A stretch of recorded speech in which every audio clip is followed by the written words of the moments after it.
This is a whole liberal thing of they think every opportunity, even if it's with family, even if it's Thanksgiving, they feel like I have to be an activist on this day and I have to say my piece and my therapist says I need to stand up for myself. Our take right from the beginning of the Ruthless Variety Program has always been you don't avoid politics. No.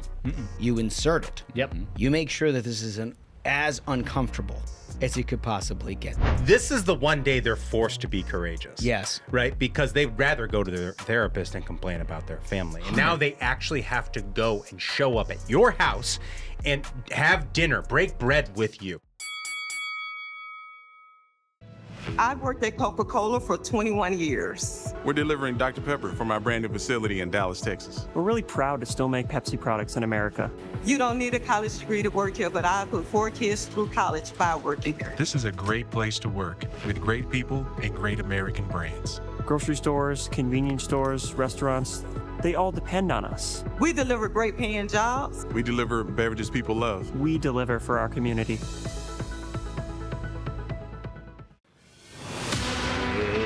Ladies and gentlemen, your attention, please. Keep the faith, hold the line, and own the libs. It's time for our main event. Happy Thanksgiving from the Ruthless Variety Program. This is the show that made us famous. I am Josh Holmes, along with Comfortably Smug, Michael Duncan, and John Ashbrook, left or right across your radio dial. For you OGs out there, you know exactly what you're about to get. It is going to be hardcore, and we're coming after this. And, look, the basic framework for what we're working with, and then we're going to get to the reason why we started all of this, but the basic framework is that you want like-minded relatives that are going to come to your house to be more excited than a Republican presidential candidate who's going to get an Olivia Newsy profile. You want them pumped. They got to be psyched up to get to your house because they know they're going to have a good day. Conversely, you want the libs that are coming over, you want them to be more fearful than a day laborer in Stephen Miller's neighborhood. That's the basic framework that we're working off of here. And the reason why we got into this line of work in the first place, and recall, we started in some dark times in the Ruthless Variety Program where the libs were ascendant and they were starting to tell us that, you had to demand accountability at Thanksgiving. Maybe don't even show up or not invite your conservative relatives. Well, this continues. It just doesn't have the same kind of fanfare as it did when we started this program. But the USA Today, remember that when that was a paper? Yeah. Remember that? Oh, now the only time you know is I'm staying at a hotel. That's why they get USA Today. Well, I don't even think they do that anymore. It used to be at the hotel, at the doorstep of your hotel, there was always a hard copy of the USA Today, which is how they claimed such a huge, what do they call Circulation. it? Circulation. Like CNN at airports. Bingo. Yeah, exactly. Same. Not allowed to change the channel. But we didn't know any better back then. Well, now it's just they've gone away with it. I'm not even sure if this is a red newspaper. But Wolf has dutifully scoured everywhere. And we have our latest example of what we're fighting against here on Thanksgiving. It is an anonymous op-ed that is written. The cowardice begins. In the USA Today, entitled, "I dread confronting my family's hateful politics on Thanksgiving." Here we go. It's in the Your Turn segment of the opinion pages. Your Turn. Anonymous, probably because it's written by the editor-in-chief. That's good. Listen to a couple of paragraphs because it sets the stage for all of this. "I'm torn. I have a family member who does nothing but watch Fox News and has an opinion on everything, loves Donald Trump, and seems to hate everyone else. He won't listen to anyone but Fox and himself, believing that they are right and everyone else is wrong. I was totally disturbed that another family member complained about Disney having a black Little Mermaid, another homophobic. I mean, really? Everything is woke, quote unquote. I'm apparently a woke liberal and proud of it." This is the kicker. This explains it all right here. Why write apparently if you're going to put the parenthetical that you're proud of being woke? Yeah. This is the kicker, and it actually gives you a good insight into the modern-day Democratic Party. "I've been going to a therapist since Trump got elected." There it is. They make you read all these paragraphs before they get to what the point of this is. I have a mental problem. Oh, I'm disturbed, and now you are too. My biggest problem was how I reacted to hateful people and how I don't want to be around people with those beliefs. I'm feeling my intolerance towards them, and I'm feeling guilty over my own thoughts. Oh, my God. It gives you a little taste, right? Because that's what the modern left has done, is that they've created this environment where politics is everywhere. Mm-hmm. We've been covering it here for months about how, like, people can't live in their own neighborhoods. Their neighbor, I don't even know. I don't have any clue how my neighbor votes. Never asked. Not concerned.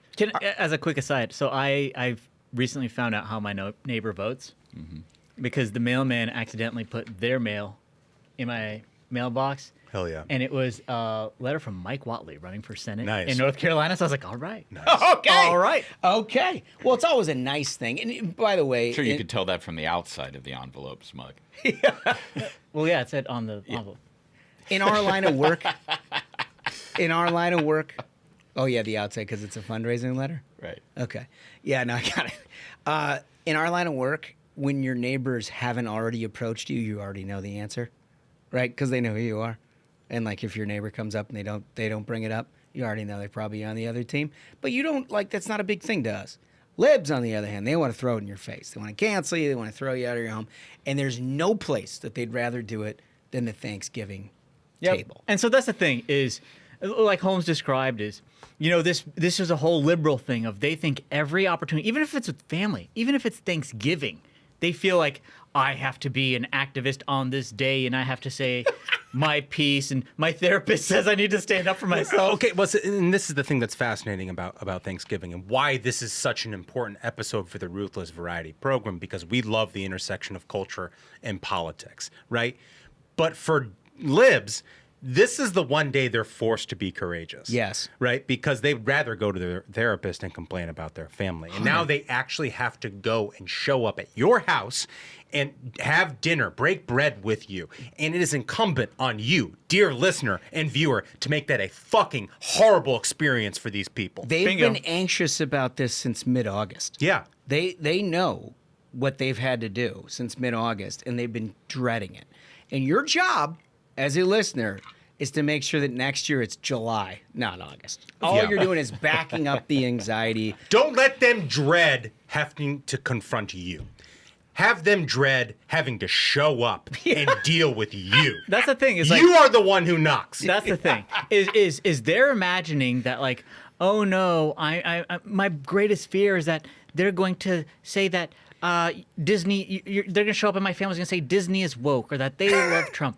You need to take any nightmare that these people could have and make it a reality on this day. Yeah. That's what Thanksgiving is, because it's time to stop trying to play on defense and just be purely on offense. These people wanted you to have to take a COVID test to show up to their house about that. in 2020. Yeah. Right? They wanted you to have to double mask to show up and eat mashed potatoes. Fuck these people. Yep. So if you're looking for a based episode of the Ruthless Variety Program, look no further. This is the thing that we became prominent over. It's an annual tradition. When we come back, we're going to give you your recipe on how to own the libs at Thanksgiving. America's demand for energy is rising rapidly, and at a time when American families can least afford an energy shortage. But for decades, critical energy projects have been blocked, limiting our access to reliable, affordable American energy and putting America's energy dominance at risk. The solution is obvious. Overhaul the broken energy permitting process. Make it faster and simpler. Innovation, a strong workforce, abundant oil and gas. We have it all right here in the USA. Let's put America first and political agendas last. We can power our own country, create thousands of good-paying American jobs, and unleash American energy to be bigger and better than ever before. Because when America builds, America wins. Read API's plan to secure America's future at permittingreformnow.org. Paid for by the American Petroleum Institute. Why was the government shut down? Because big insurance greed knows no limits. The same insurance companies pocketing billions in profits were demanding billions more in taxpayer-funded subsidies again.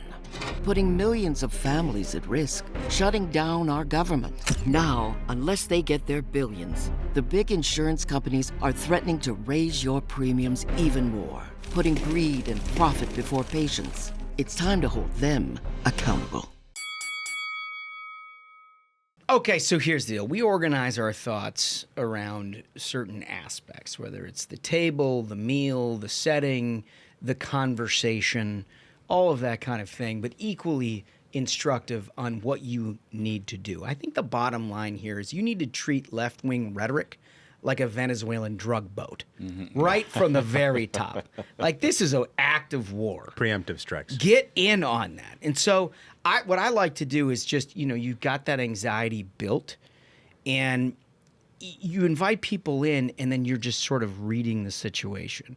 How do you fellas like to just kick things off? Yeah, so I don't even let them feel like, oh boy, I'm walking up to the door, I'm going to get in here, and in a few minutes it'll probably begin.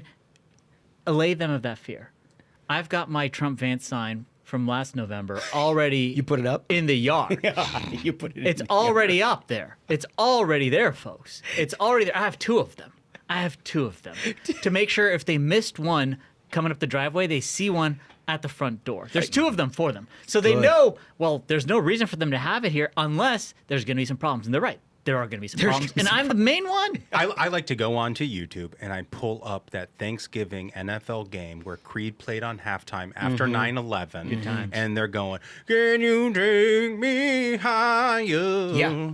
And just put that on the main television Yes. and then put it on every speaker in the house. Maybe just on loop. On loop. Yeah. They got to listen. They got to hear it. Yeah. This year, do not buy a frozen turkey. This year, you buy a live turkey and let it run around in a very small pen in your front yard so that when your lib relatives show up, they can actually see the turkey that you are going to slaughter in front of them before you start cooking. That's good. That's a good start. This one isn't being pardoned.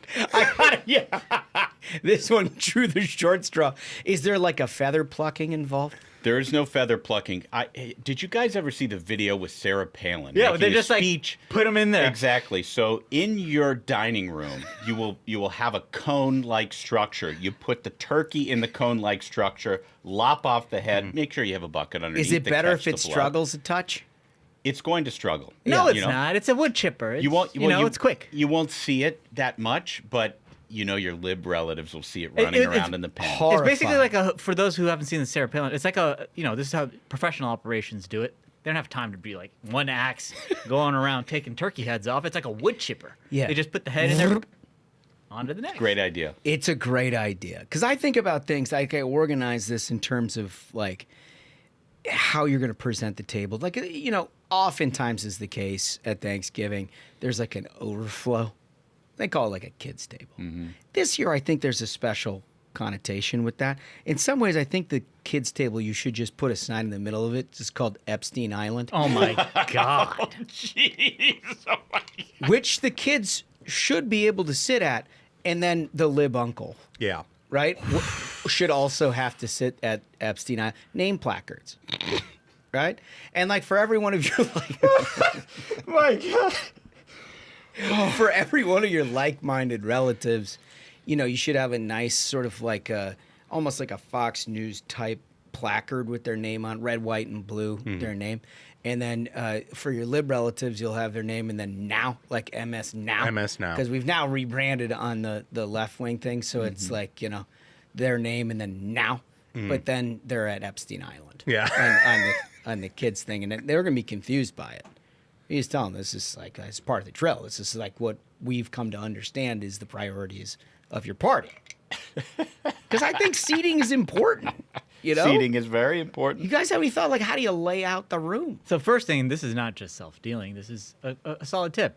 You go to ruthlesspodcast.com, and we have these holiday napkins that are the electoral map of Trump's victory, and it's a great way to get the message across. You put it on the table. It's good for Thanksgiving. It's good for Christmas. It lets them know what they're going to deal with, and that's a W. I think the most important thing to do is to set up the table to maximize uncomfortability and violence. That's good. It's like if you thought You're drawing them in. Well, it's like when you plan a wedding, Yeah. And you're like, I want the tables to have the best chemistry, this family, that family, Sure. this friend group, that friend group. This is the opposite. Throw it out the fucking window. You want the you want the lesbian lib aunt next to the QAnon Republican uncle. He was right. You want that. You want that because you know what that is? That's content, pal. Yeah, that's Because you're going to be content. sitting at the head of the table. You're going to be cleaning your knife and cutting up that bird, and you're going to get to watch pure cinema. Sit back, relax, and enjoy. Yeah. Yeah, I love it. How about you, Smash? Let me offer a variation. I think I like the idea of the name placards, but at each name placard around the dining room table, you will only find the names of the male members of your family. Because this is a male-dominated society, and it demonstrates that the patriarchy lives, that we are back. And the first seating with the first round and seconds go to the men. Wow. This is the way I understand meals happened when my great-grandfather was making them around Cincinnati. The men would eat. Our founding And then fathers. the kids would eat. So is it like, do you do the name of the dude plus one? Or do you just leave them blank altogether? Just leave the it name of the seat? man. And it's going to make every single Democrat man uncomfortable. It's going to make every single Democrat woman very uncomfortable. Oh, they'll hate that. They're going to hate every minute. They'll hate every minute of it. But I also think about the meal itself. Because, look, a lot of gamesmanship to be had in terms of how you're dealing with your relatives, how you set the table, what the conversation is, which we'll get into in a minute. But, like, you don't want to fuck up the dinner. Like, that's the thing that's for you, right? So you got to put a bronze on that turkey, the likes of which Tom Homan wants to deport it. Yeah. Like, this thing is Yes. going to be perfection. You got to make sure that you got that thing just the perfect bronzing throughout. It's just a big, beautiful turkey where even your lib relatives who are like, I hate every minute of this, they're going to look and wonder at the meal that you've provided. And that is a bragging point. There's just no question about that. You have any thoughts on how you do So that? here's the thing. I know a lot of people complain that they don't like turkey, which is, first off, that's a horrible take. Another thing I think should be on the table is a digital scale under every plate. Because here's what's happening. Bottom three scores get kicked out. If your plate isn't cracking because 5 it's to an 6 eating pounds, contest. yes, it is. Yeah. If you don't have, it's like a 5-pound minimum. Forget the bottom three scores. 5-pound minimum, and I want clean plates. And if your weight doesn't decline appropriately, you can just smash half of it off and just tear the fuck out of that. Well, I thing mean, right like, off it's the top. Thanksgiving. Yeah. If you're not Yeah. showing up to play, why did you show up? And you should shame people. Like, are you on that vitamin O? Didn't really bring your A game today.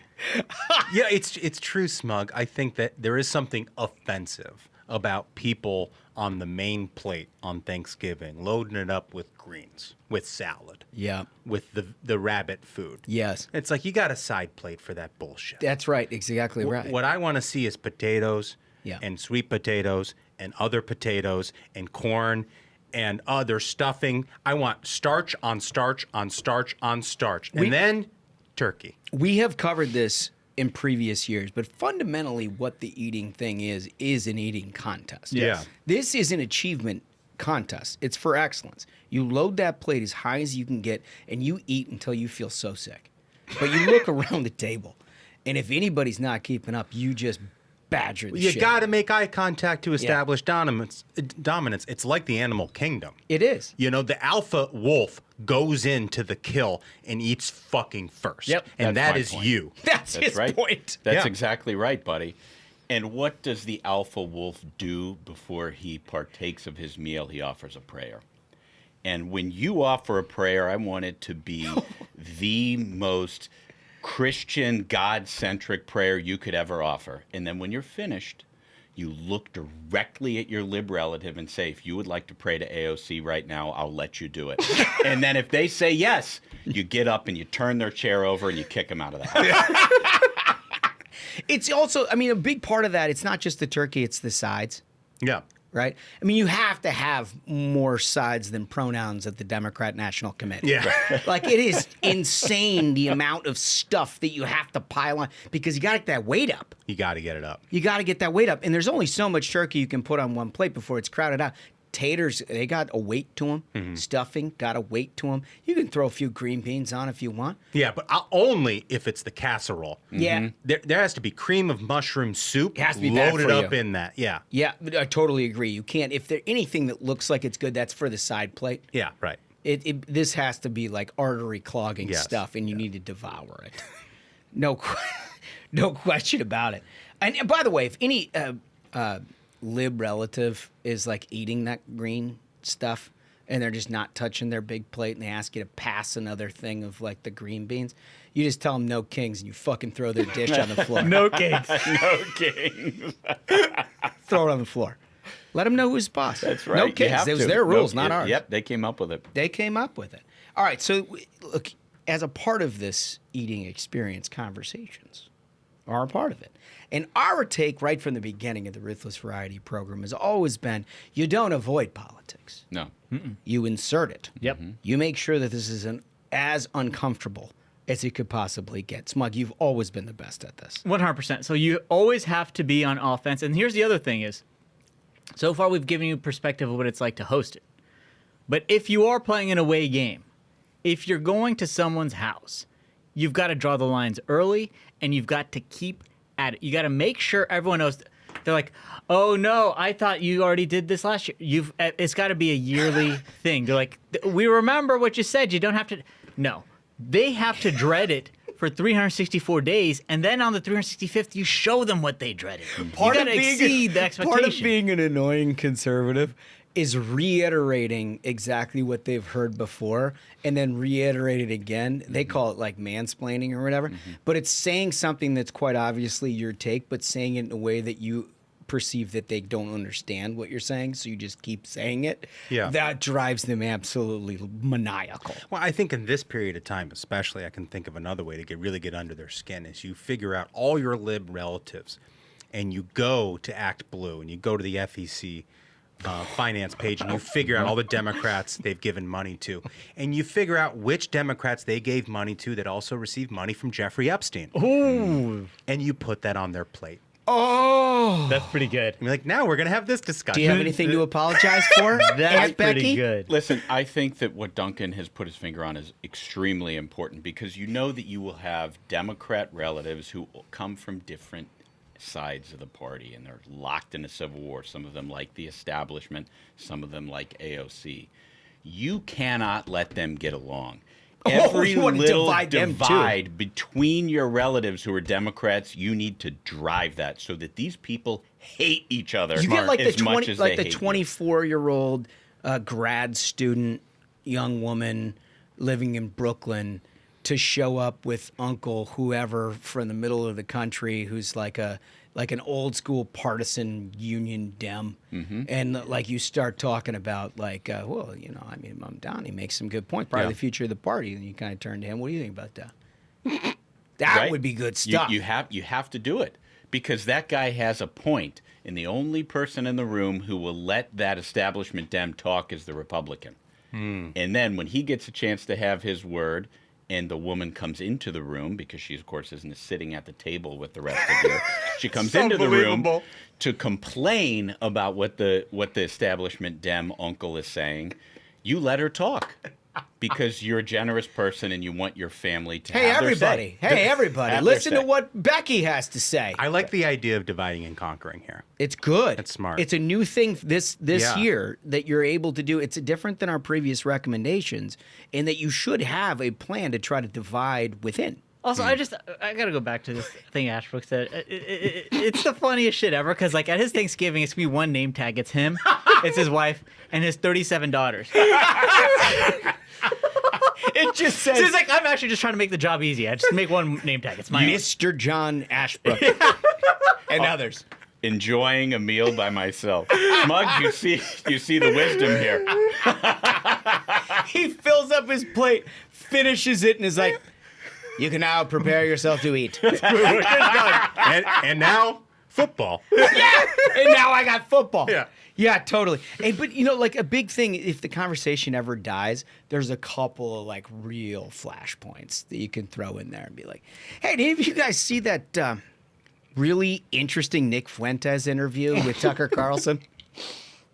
And then just sit back and enjoy. They will go fucking crazy. They'll go nuts. Right? Because like you're a well-adjusted conservative. You've got an opinion on that one way or another.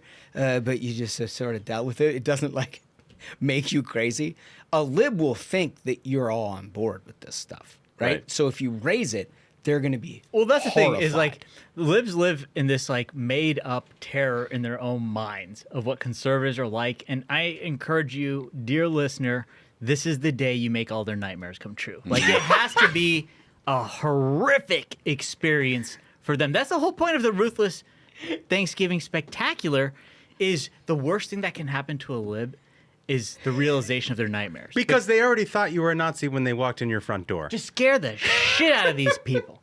The real horror is yet to come. Yeah. I mean, dude, all right. So the other thing that you can do is straight face, but this is important. This is an important component. You can't act like you know what you're talking about. You just have to be like all bluster and like just straight out of like the knuckle dragging side. Be like, I've read the Constitution and I think that there is a plain interpretation that Trump can run for a third term. Yes. Dude, that Great is so point. So this is the thing is the new material to bring this year is 1,000,000% third Trump. Like this third term Trump has to be the centerpiece of everything that you say at that table. Someone goes up for a third helping. You know who else I think should get a third helping? How about Donald Trump in the White House? Any possible way to inject third term Trump because they're scared of it. Like I said, making them realize their fears is the best thing you could possibly do. All of it should be centered around third term Trump. I think there's one more thing, and we saw this in the election in 2024, but another way to really get under their skin and make them worried is start talking about how much you're looking forward to Project 2026. Yeah. And what Dude, we can that's accomplish next year. Yeah. And so here's the thing: the way I would bring that up Project is like 2026. is you get in touch with your conservative relatives beforehand, and you say, "Here's what we're gonna do: is we're gonna say someone bring up, you're like, oh well, I mean, you know, Project 2026 and start and be like, shh, don't bring scare the shit out of them. If you're like, don't let them know about. Don't that be shit. specific. Yeah, don't be like, don't bring that up. It's the we'll talk about it later. It's like Fight Club. You don't talk about Fight Club. Be like, hey, did you talk to that? Did you talk to that government official the other day? And they're like, what? You're like, you know, the one that putting together the Project 2026 lists of like family and neighbors. Shh, don't talk about that. We'll talk about that later. And you're like, hey, you know, look, the one thing I'll say, I mean, you can ignore some of it. It's not all applicable, but you really need to register your daughters for their menstrual cycle. That's dangerous, man. They will freak out. But that's the thing is like, within a week, CNN's gonna be running with it. They would. You drop that, and all hell is going to break loose. That ends Thanksgiving. It's a nice parting gift. That's right. It's a nice parting gift. It is. Fellas, I think this is the way. We've given some good advice here. This is the way. The other thing that you gotta do is football. We're gonna get into the football thing. We're gonna handicap. We're gonna give you, because degenerate gambling is the only way to make it through the afternoon. After you've filled your belly and you're hanging out with the libs, you've already caused mayhem in your house. So the only thing to do after that is just to put large sums of family money That's exactly in play. right. And also, pro tip for after you've had the meal and the football starts is already have a sandwich on a plate. Like, get that rolling, because there's nothing better than as the game start, you may be full, but having a sandwich sidecar right there. Pro tip. Yeah. It'll help you enjoy the game. Yeah. And you guys skipped over one very, very important detail when you finish dominating these people at the dinner, but before you start betting on football, you need to walk right past the kitchen and not clean a single dish. Dude, the best. I love the thematic of Ashbrook stuff is just pure misogyny this year. That is 2025, baby. Project 2025. We've also neglected you need to drink the whole time. Yeah. Right. Right? And typically when you get up, the morning drink is vodka. right? But you can skip right through that and go straight to bourbon. The only point is you need to drink heavily throughout. Right. And you need to have no inhibitions throughout this entire process. Right, because that brings out the anger. Yeah. Brings out the domination. You need to get brown water drunk. I do like my favorite part about drinking heavily is the rage. If you can get brown water drunk and start talking misogyny, you're on the right path.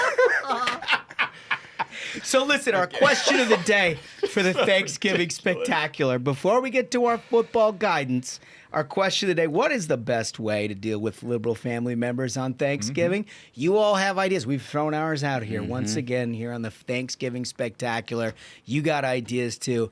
Like and subscribe to the Ruthless Variety Program. When you do, we read all of them. We're going to get back to you the very next episode, and I can't wait to hear what you have to say. When we come back, some football.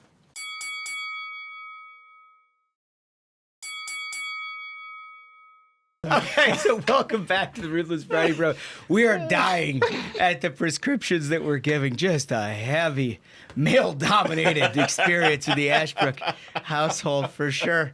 Brown water drunk eating. And then leaving the cleanup. Yeah. Don't touch a single dish. Not even your own at the table. No bussing. No. You have our permission this year to set the tone. Also, you know how there's always like a white and a red Yeah. on the white wine and a red wine on the table?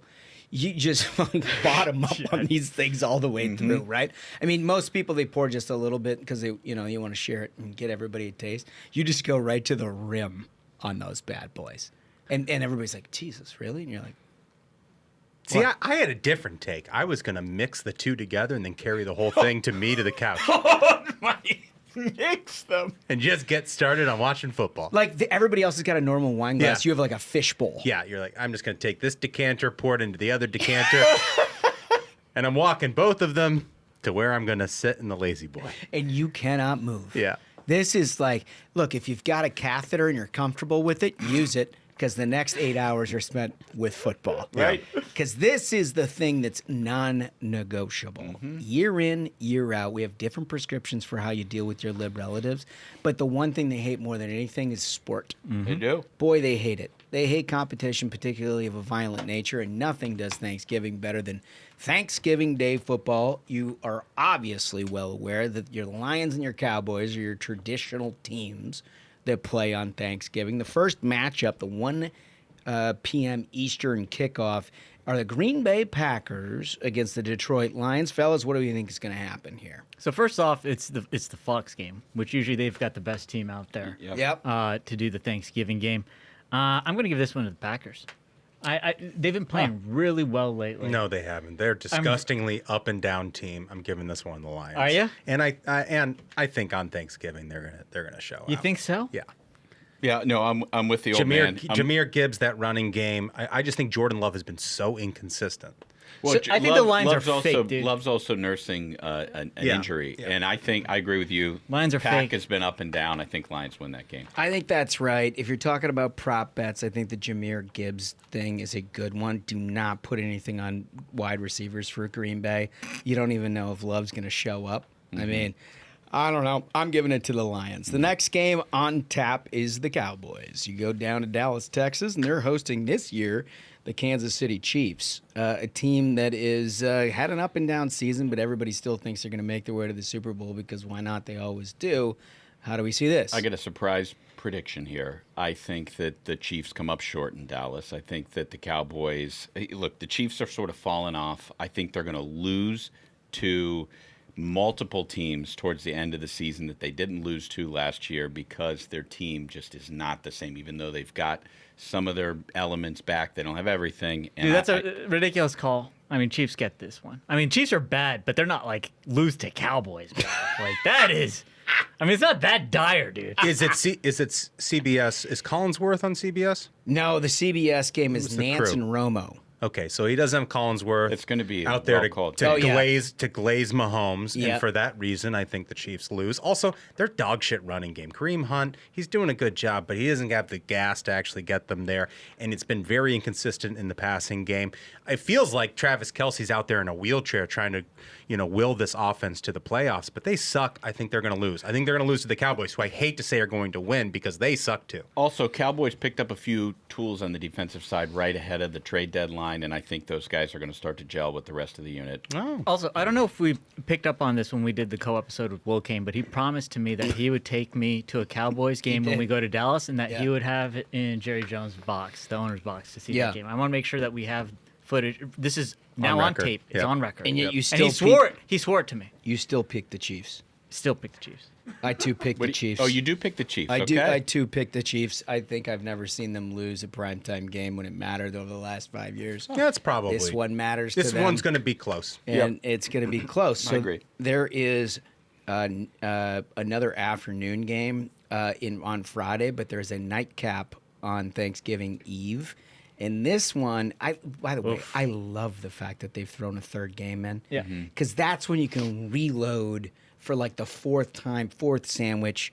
You're still drinking brown water. You've got your fish bowl of mixed wine, and you're just making an absolute scene out of things. I mean, at this point, people, you're a problem. If anyone has decided to still be at your house, like you have to let them know why that was a poor decision. Yeah. Well, by 8 p.m. Eastern, I mean, everyone should know they should have evacuated. They should have gotten It's out like of you there. missed the You didn't do helicopter. your job. Like you missed the helicopter at Hanoi. Now you got to deal with the VC. Here's That's the what's happening. problem. Here's the This is the problem time for you me. focus on making your own family's hell. Here's the problem for me. Because I am going to have that sidecar sandwich, Smug, when I watch those afternoon games. I'm going to take some bites of that sandwich. For sure. Yeah. And I'm going to drift in and out of consciousness. Yeah. I'm going to take some fucking naps. No, you're going to be mouth breathing on the couch. That's an important recipe for it. It's Like, important. It's really important to know that somebody with the kind of alpha confidence is going to sit in the middle of the fucking room that everyone has to congregate in and mouth breathe snore over top of everyone else's Dude, nothing makes me conversation. happier than the thought of being able to just take some fucking naps and just be a menace on bourbon. But which this is like my Christmas. Which brings me to the problem of this primetime game. I'm sorry, but if I wake up from a nap in primetime on the couch and it's Bengals versus Baltimore Ravens, I might be in a nightmare. Yeah. It's like, who am I going to root for, ISIS or Al Qaeda? Yeah. These teams suck. I can't believe this is the primetime game. So Baltimore is extremely, stunningly bad. Like They're coming back. No, they're not. No, they're not. The last game, you saw Lamar Jackson just playing like absolute trash, where they had the tight end taking direct snaps and running because That was a pretty cool play. It was a cool play. They did the fake tush push. Yeah. And the reason they did it is because their passing game was so pathetic. What has happened to Lamar Jackson? Absolute garbage. Garbage. Well, it's time for stat padding because they're facing the Cincinnati Bengal defense. Smash. Duncan described this game as a nightmare to him. I'm not sure how to go one worse than the word nightmare for myself, who is a Bengals fan. You're forced to experience all of your own Dude, anxiety. it will be Derrick Henry is going to make that such a horrible game for you. He is. I mean, it's the truth. The Bengals are And it's what you last deserve. in- The people of Cincinnati, if you haven't escaped by now and you support this team, you're going to get what you deserve year after year. But the best part of the people from Cincinnati is if you take in our direction, you're already brown water drunk. Yeah. Yeah. I mean, You're well, mad. I think that's before like, this thing dude, kicks that's like off, every you're day angry. when you're in Cincinnati. But- it's like crime and drunk people who are trying to forget that they're stuck in Cincinnati. Okay.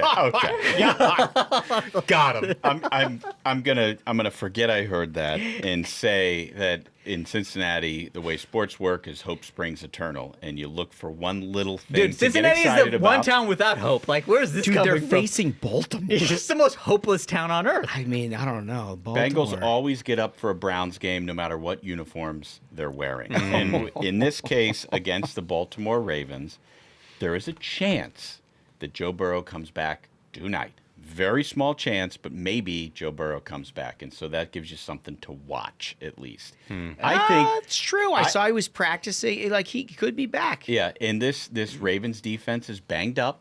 Yeah. And the Bengals offense actually is one of the best offenses in the league, despite their No, it's record. not.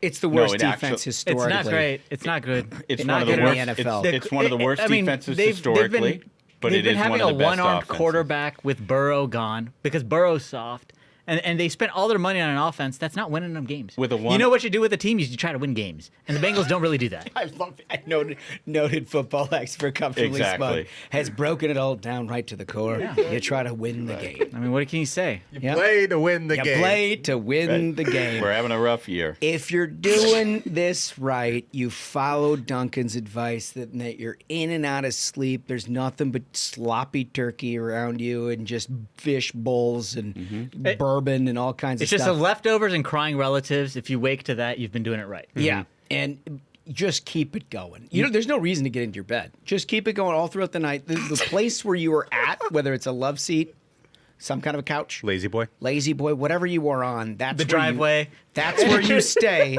until the 3 p.m. kickoff of the Chicago Bears against the Philadelphia Eagles on Friday.